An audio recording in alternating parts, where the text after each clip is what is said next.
For FingerLakes1.com, I'm Josh Durso, and this is Inside the FLX.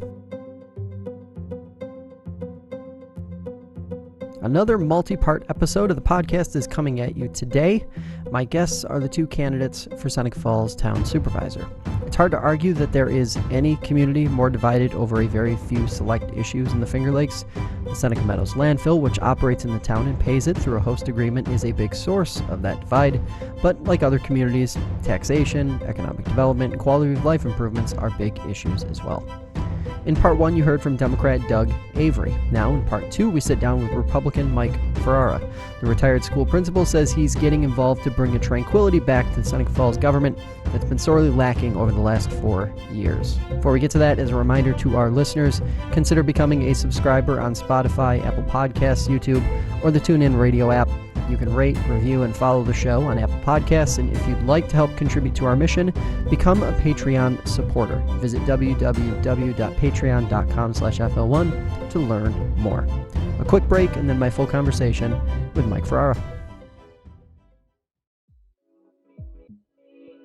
Today's episode is brought to you by Herman Brothers Furniture Store. Tired of the big box approach to furniture shopping? Stomp in to Herman Brothers Store, located in downtown Lyons, and see how they've been doing it since 1945. Herman Brothers carries one of the largest selections of furniture, appliances, and mattresses between Rochester and Syracuse. And even better, Herman Brothers services all of the furniture and appliances they sell. It's the honesty, integrity, and reliability that they've been delivering for 74 years. Stop in, shop online, or give Herman Brothers a call to learn more about their low prices, free layaway, interest-free financing, and no credit needed financing. They even offer same-day or next-day delivery in most cases. Visit HermanBrothersLyons.com or call 315-946-4831 today. All right, welcome back to Inside the FLX. Mike Ferrara is with us in studio today. Mike, thanks for being here. Thanks for having me, Josh. So first question, the easiest one of the day probably. Why are you running for town supervisor? What motivated you?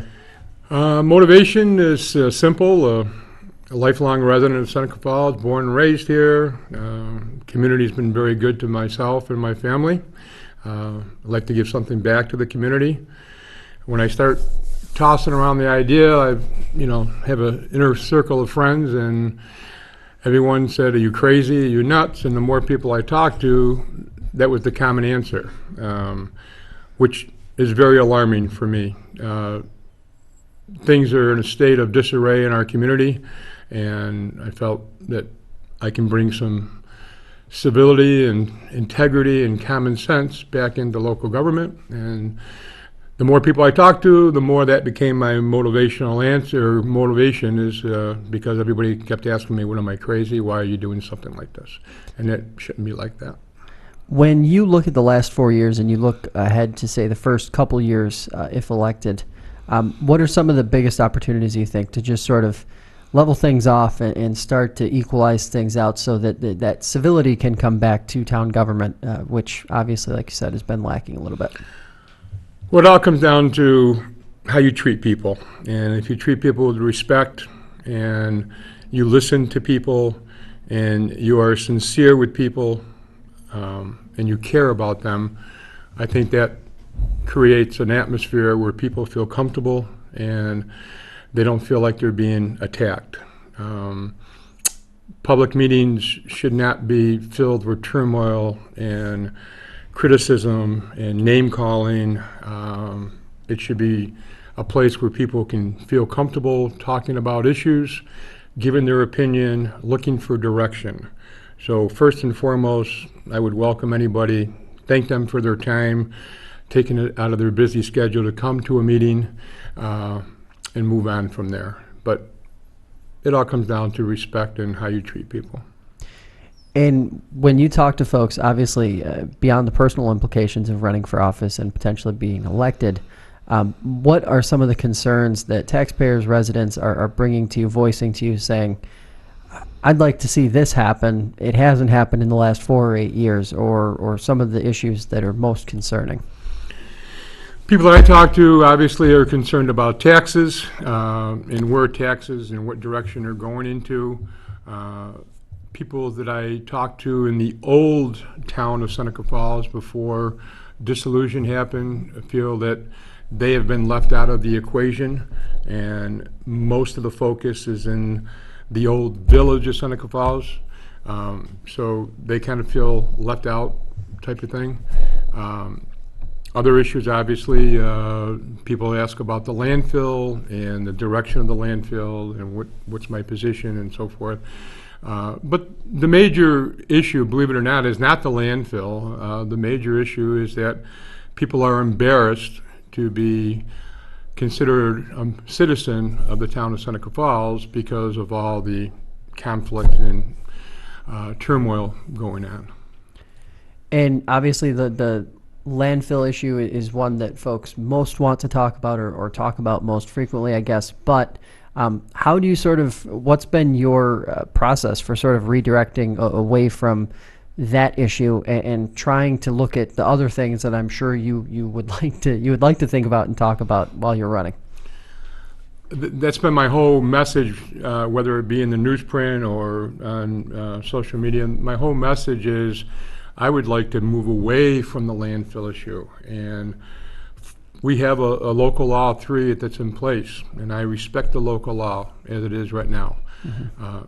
There's going to be 2 more elections between now and 2025. And unfortunately, a 5-member board makes a decision about a local law. And 2020, there could be local law 1 passed dealing with the landfill that would retract local law 3. And now you're still having turmoil and conflict, and that still remains the focus. Nothing's accomplished. No other issues are being talked about and worked on. Going to be another election in 2024 before the normal closure date. So we could spend all of our time, like they've had for the last 8 years, on just talking about the landfill, but in the meantime, nothing else has been accomplished. So I would like to just move the landfill topic off the table, focus on some real issues like planning for the closure of the landfill. There's no plan, okay? As I've stated before, just closing a landfill does not solve the solid waste issue that we all face in this community and throughout the world. We have to work on real solid waste solutions. That's going to take time. That's going to take a 3 to 5 year plan to work on. That's going to take getting people in the community involved and included. I'd like to work on an economic plan. We don't have one. What are we going to do with the money that we are getting contribution from the host agreement? How are we going to budget that? What are we going to do for the eventual closure of the landfill, whether it be tomorrow or 5 years, 10 years, whatever it may be? We need to meet with SMI, we need to meet with the EPA, we need to meet with the DEC, excuse me, and our local engineers. What's going to happen, okay? It's very vague on what happens in the current host agreement. We need to know how they're going to monitor it, how they're going to take care of it, and move on. So there's planning that needs to be done. There's issues to be focused on that can't happen if everybody's just consumed with the landfill. And to that end, there have been a couple mailers that have gotten plenty of attention over the last 2-3 weeks. Mailed out to folks in Seneca Falls with all the Republican candidates. Some of the reporting indicates, and the best investigative reporting at this point seems to point to that they are somehow in some way connected to Waste Connections, the company that owns Seneca Meadows.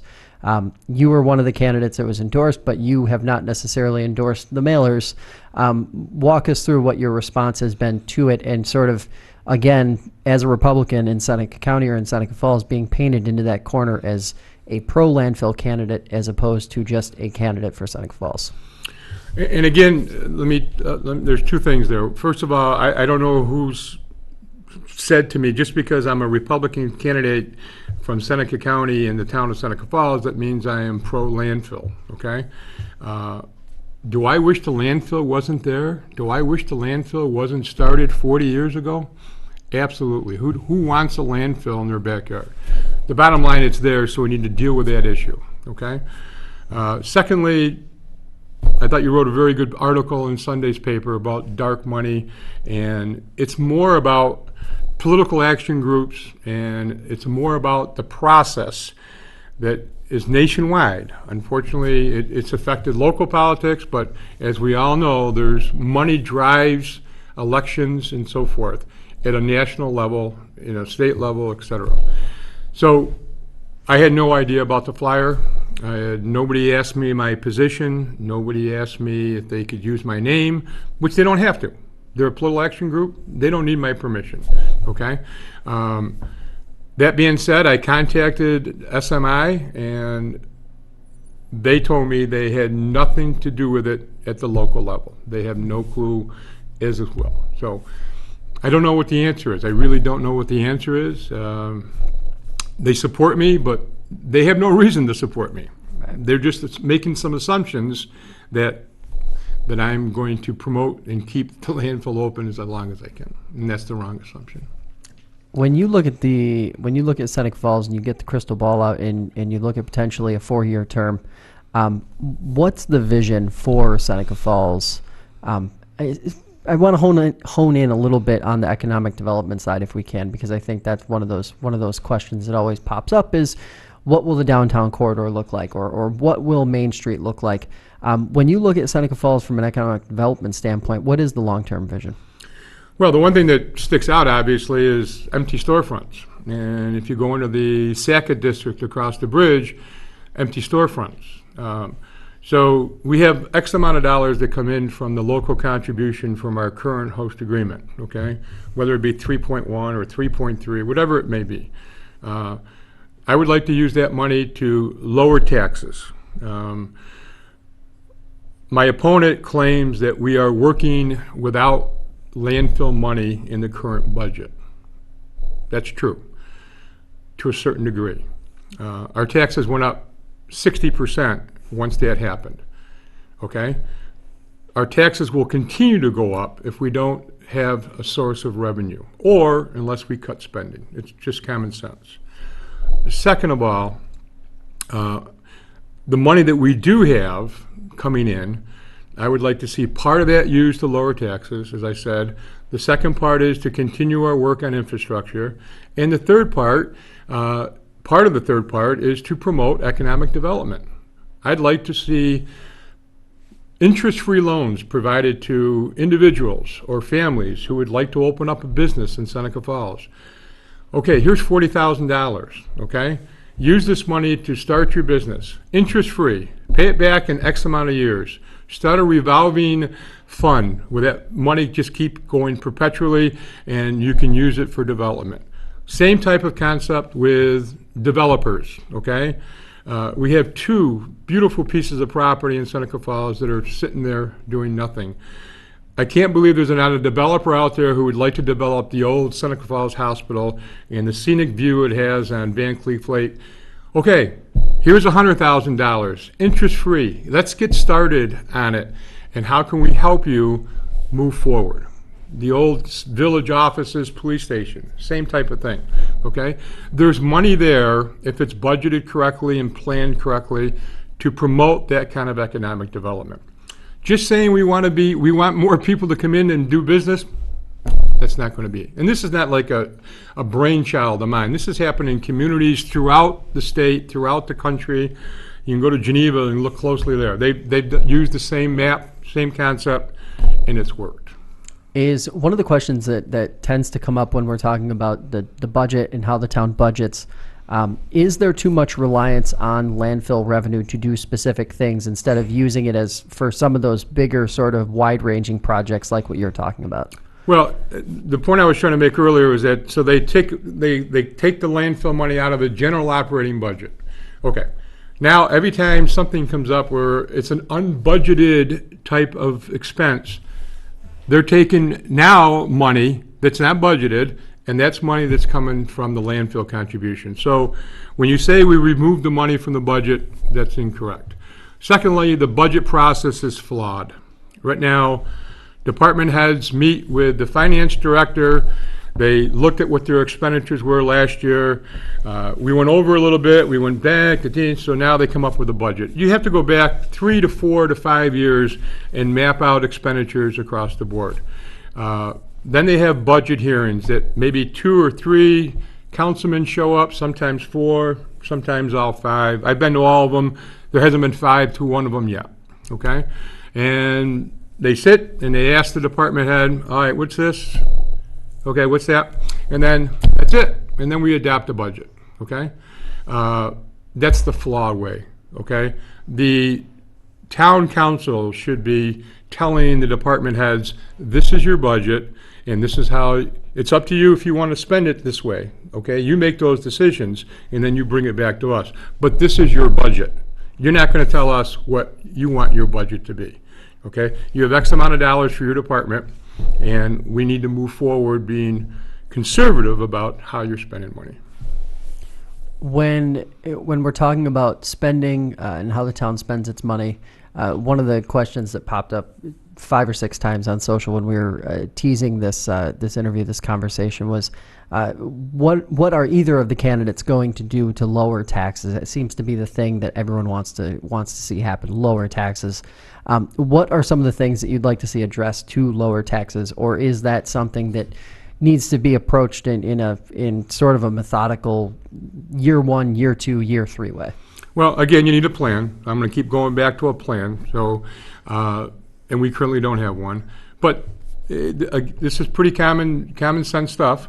I would put whatever money we have budgeted back, some landfill money back into it to lower taxes immediately, okay?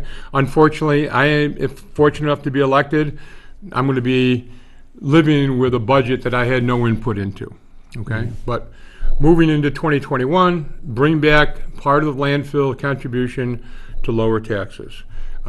Number 2, cut expenses, okay? It's not rocket science, okay? You have revenue and you have expenses. You need to control both ends of them to lower taxes, and we need to lower taxes. And here's the other thing, okay? Our town taxes are not exorbitant, but our taxes, property taxes, are. And we're headed towards where we were before dissolution in 2011. 2011, people in the village pushed for dissolution because village taxes became out of control. And that's because the revenue was not there and your expenses are going to go up. Your expenses naturally go up. Payroll goes up, health insurance goes up, retirement contribution goes up. All those things go up every year. So they pushed for dissolution. Well, the people in the town of Seneca Falls went from paying $1.75 per thousand to $6 per thousand. They didn't have much say over any of that. So we need to understand the big picture here, and we're headed back in that direction unless we control our expenditures. When you talk about controlling expenditures, some folks will automatically think or assume that means cutting different types of services, whether it's the rec department or whether it's the police department or whether it's different things in the highway department. How does a town like Seneca Falls sort of control the spending and maybe reduce it incrementally without decimating different vital services?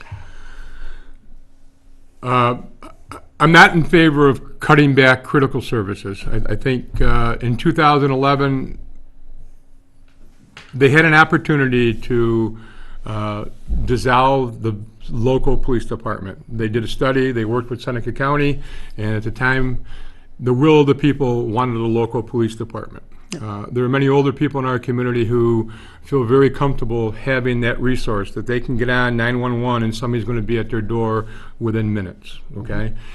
We have a growing problem of drug abuse and so forth in our community. I'm not in favor of cutting critical services. If you look at the police department, they have one more police officer on duty in 2019 than they had when it was the former village of Seneca Falls. One extra person, covering 3 times the territory. So critical services need to be kept in check. We need to monitor. We're not in favor of growing critical services, but maintaining them. Highway department, rec center, other departments, there are ways to tighten your belt. If you sat through the budget process and when somebody comes up and says, I need a new pickup truck, or I need a new copier, and okay, well, what's wrong with the one you have? How old is it? Is there other ways to fund it? it's just not a wish list, and that's why spending's out of control. When it was the old town, there was an unlimited amount of resources that came from the host agreement. Unlimited. So they could spend what they wanted to spend. It's not that way anymore. One of the areas that a lot of folks feel like the town needs to get better at, especially in relation to other communities in the region, is grant writing and getting after grants. Is that an area that you think would need some more focus in 2020 and beyond? I mean, absolutely, it's critical. I have experience in my administration career writing grants for different programs.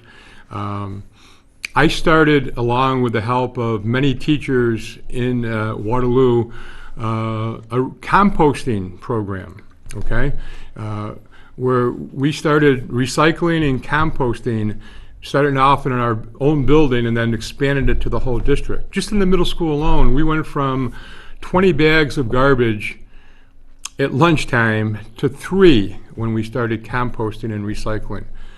We wrote grants for that, and that's how that program started. So I have experience in that. But the bottom line is the town of Seneca Falls needs a town administrator, okay? We need a person who's there on a day-to-day basis. I am a part-time position if I'm fortunate enough to be elected. I'm not sitting here in front of you saying I have the expertise to run a municipal government, okay? The analogy I use is that in school districts, you have a school board who are elected and they're in charge of overseeing the operation of the district. But they hire a superintendent to run the day-to-day operation, okay? We have money budgeted for a full-time attorney on board, a full-time IT person, but we have no money slated for a town administrator. The village of Waterloo has an administrator. Seneca County has an administrator. The old village of Seneca Falls had an administrator to work on the day-to-day operations of the town or the village. Now we're the town, we're 3 times bigger, 4 times bigger, and we don't have an administrator. So we're relying on individuals, and there's no continuity. When there's another election, there's no transition. So there's no expertise there. And this person could spend a great deal of their time funding and looking for grants to help out with many of the projects that we need to have done. When you look at engagement and how few folks actually turn out to meetings compared to the community at large, what are some of the things that you would like to see happen in that first year to try and get some of that energy, some of the good mojo back, and some of that engagement and that dialogue between the town board, supervisor, the town offices, and taxpayers, the community at large? You got to make the meetings a place where people feel warm and welcomed, okay? And again, that goes back to treating people with respect. We have to, again, move the landfill issue out of the way, off the table temporarily, and focus on issues. I think people will come back into the scene if they don't want to sit there and listen to people argue. And I've been to meetings where they're literally arguing across the aisle about their positions. That's not the way it's supposed to be. Just off the top of my head, I hate having to go through a metal detector to go to a meeting. I think it sets the wrong idea. Metal detectors are needed in schools to protect our kids. I understand that. If I elected, I would talk to the police chief and find out if I can eliminate that along with the other board members if they were in favor of that, because I just think that sends a wrong message as well. So creating a warm, respectful atmosphere, reaching out to different people in the community, asking them for their input, get involved in a 5-year plan for solid waste, get involved in economic planning, and let's bring our community back to where it should be. And where can folks learn more about your campaign, maybe even reach out to you if they have a question or two about it? I have a website, electmikeferrara.com. My email address is there. My phone number is there. I also have a Facebook page. I have a flyer coming out this week, hopefully. It's not a flyer, it's a letter And it's just saying, please read this, and it provides all my positions that we've talked about today, and a few more details. Mike, appreciate the time. Thanks for coming in. Ash, thanks for having me.